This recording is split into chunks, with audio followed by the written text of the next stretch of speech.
Welcome, Coach Fox.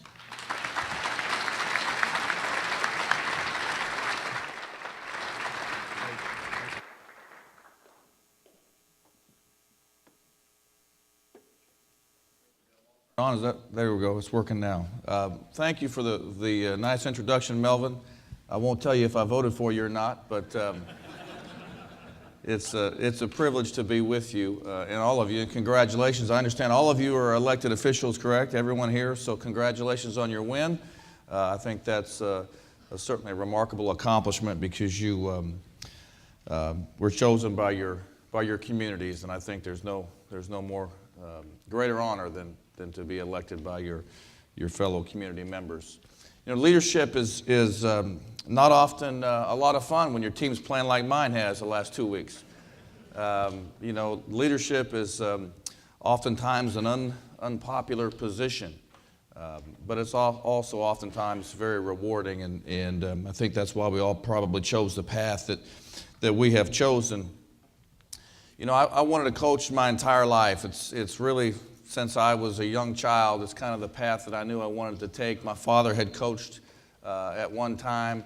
I just knew that this was kind of my passion in life, and so I began studying, you know, previous great coaches, John Wooden, Coach Knight, Pat Riley, you name it, Vince Lombardi. There's so many great coaches out there that I have studied in preparation for my career path. And you know, this has been Jimmy V week. Those of you that follow college basketball, Jim Valvano, the great coach at North Carolina State who won a national championship and then about 10 years later died of cancer.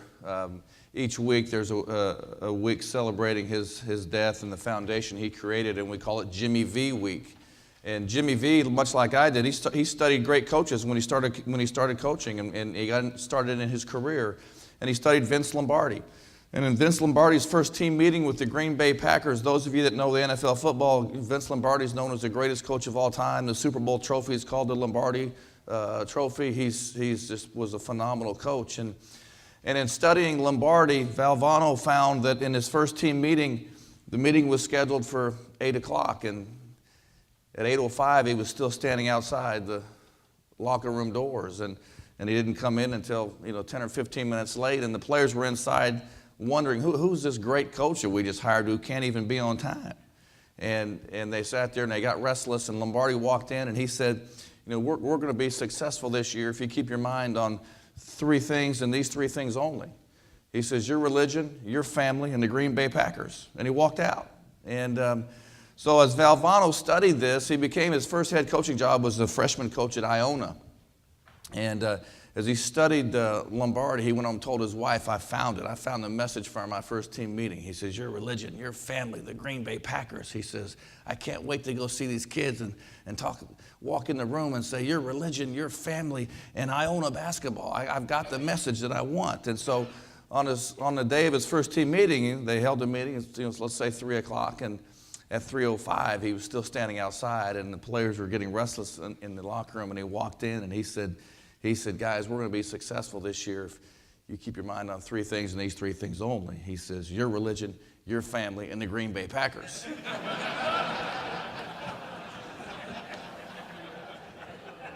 And you can imagine what the response was from those kids. But you cannot lead the cavalry if you look funny sitting on a horse. I mean, you just can't. And I think that's really important, that you understand and you present yourself in a way to your constituents, to whoever you're trying to get to follow you, that you understand what you're doing. And Maxwell, those of you who have studied leadership, Maxwell's writings and his servant leadership, he talks about the pinnacle in the 5 levels of leadership is respect, that people follow you because of their respect.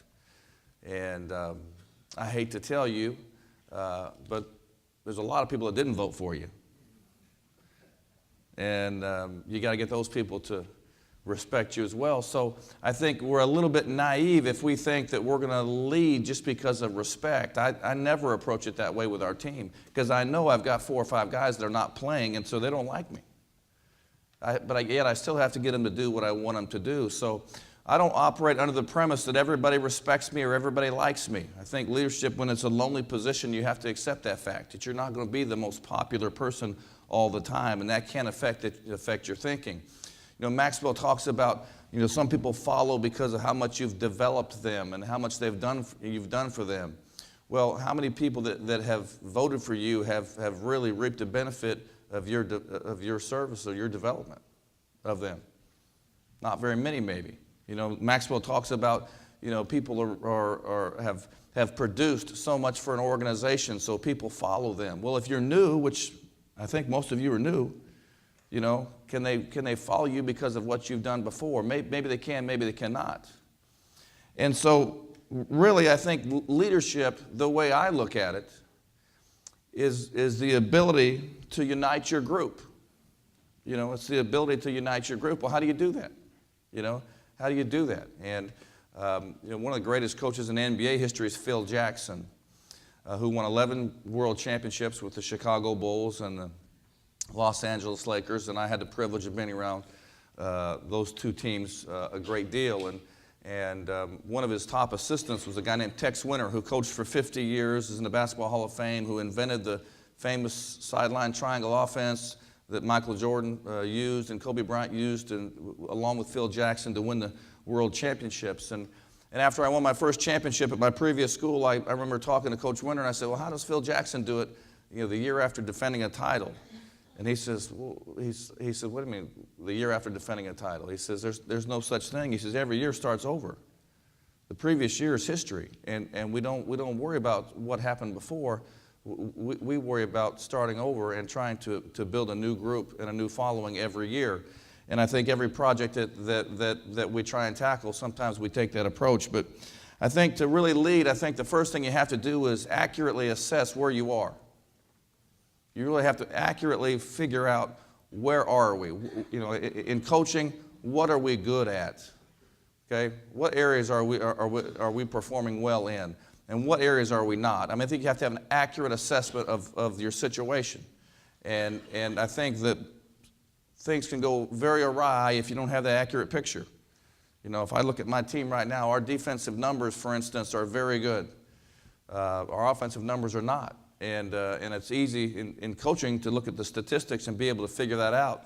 In a community, maybe not so much. You know, I think, but I think it's really important and critical that you understand, first of all, what situation are you in, and then any leader has to be able to forecast what's needed. Where does your community want to go? Where do you need to go? What's the future going to hold?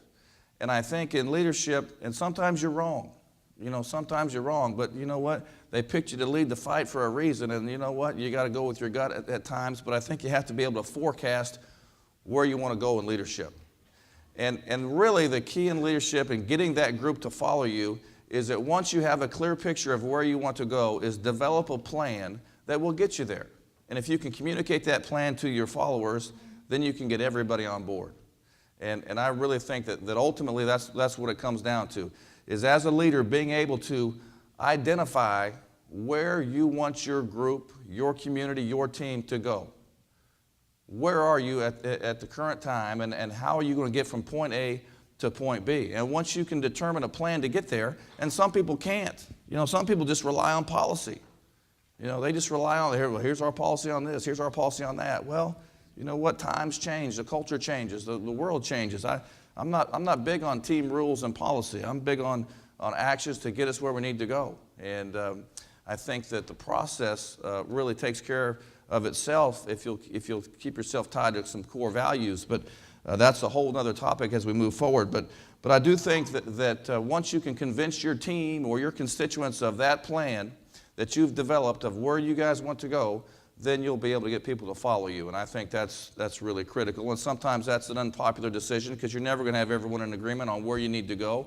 And that's just kind of the way of the world right now. And I don't envy you that have those of you that have dove into the political world. I mean, what a cutthroat situation it can be, because you have, you know, everyone asks me, well, are you Republican? Are you Democrat? Are you Tea Party? I said, I need them all to come to the games. I'm the old-fashioned GDI, you know. But But it really comes down to a story that I was told as a child. I grew up in Kansas, and I grew up 4 hours from the nearest airport, and I grew up 4 hours from the nearest shopping mall in a farming community in western Kansas. And I know you guys are anxious to get on the road, so I won't make the story too long. But one day there was a young kid driving down the road, and he's probably like a lot of young kids that think they have all the answers. Well, his car ended up in a ditch. It was raining on a country road. He slid off the road. He's stuck in the ditch, and his car is stuck, and he can't get out. So this young kid gets out and looks around, and he sees one farmhouse. And if you guys have been in western Kansas, between a farmhouse and the next farmhouse can be 20 or 30 miles and 3 trees. I mean, there's not much there. You can watch your dog run away for days, but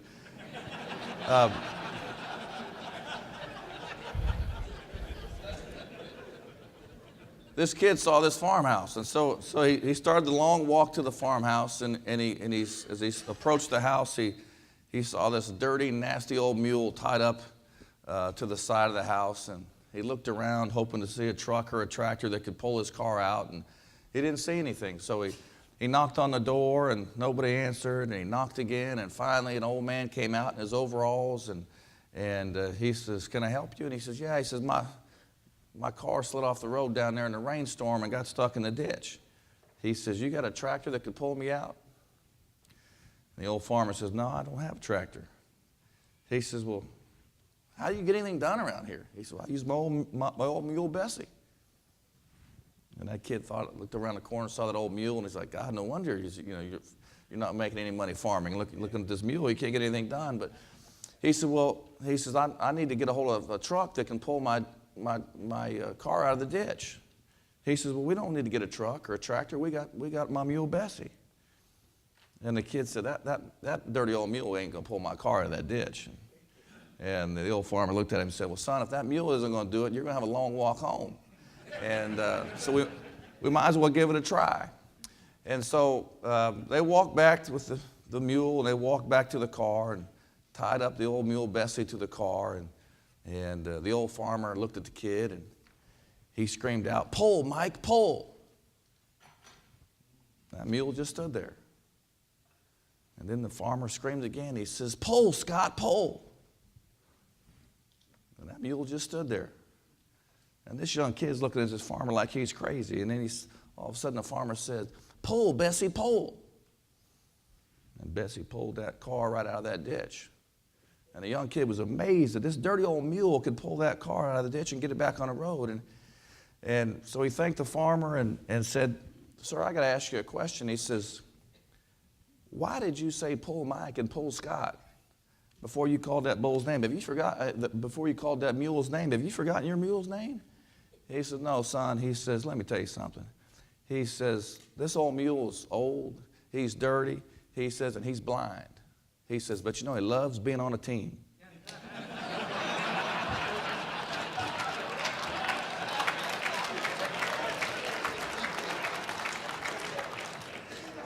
And so I just created an environment where he thought he was on a team. And he did his part. And in leadership, that's what it's about. It's about getting everybody to do their part for the team. And that's a story that I'm going to tell my team today. And because I think that oftentimes in today's culture and in today's society, and especially with young people, we're all so caught up in ourselves that we lose sight of what's best for the team. And certainly I know you've spent several days here this week learning and educating yourselves on how to best move forward. I encourage you to do the best that you can do, to have that vision of what the future holds, and to do what's best. Oftentimes what's best is not what's popular. But you can be rest assured that they voted you in those seats for a reason. I wish you nothing but the best. Godspeed and good luck.